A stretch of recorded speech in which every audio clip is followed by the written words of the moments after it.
Hello, mga gwapo-gwapa. Basahin ko lang itong verse na to dahil binigay to sa akin eh. Nasa Ezekiel 29:9. Ang buong Ehipto ay matitiwangwang at mawawalan ng kabuluhan, sa gayon makikilala niyong ako si Yahweh. Sinabi mong iyo ang ilog Nilo, pagkat ikaw ang gumawa niyon. Amen. Diba?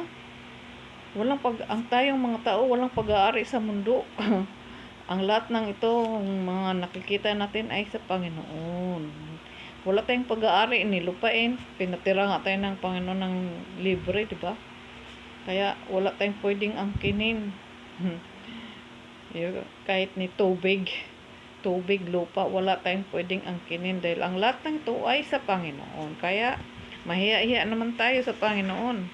Tingnan mo dito, nakasabi. Sinabi mong iyo ang ilog Nilo. Nangaangkin tayo ng lupain, ng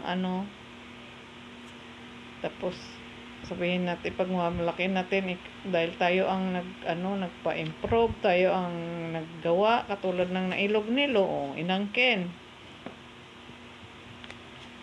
Wala tayong pag-aari sa mundong ito, kundi ang Panginoon ang nagmamay-ari ng lahat, pati tayo pag-aari ng Panginoon. Tandaan natin yan.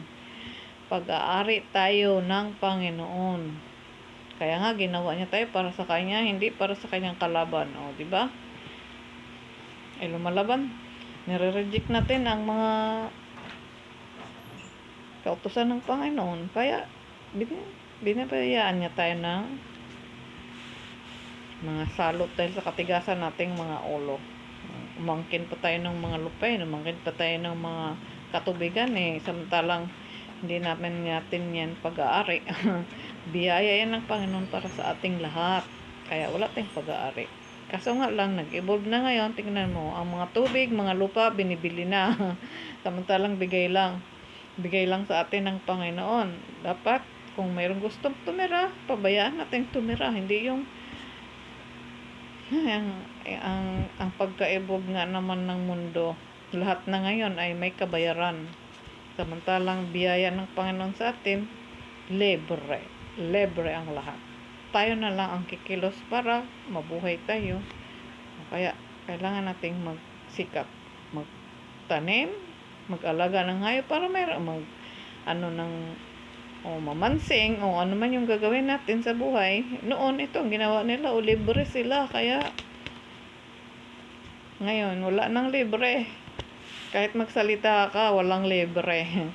Di ba? Ibang klase na talaga ang mga tao ngayon.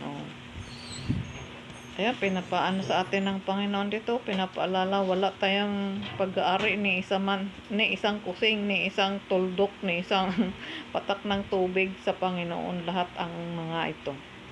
Yun lang po. Amen. Salamat po. God bless everyone.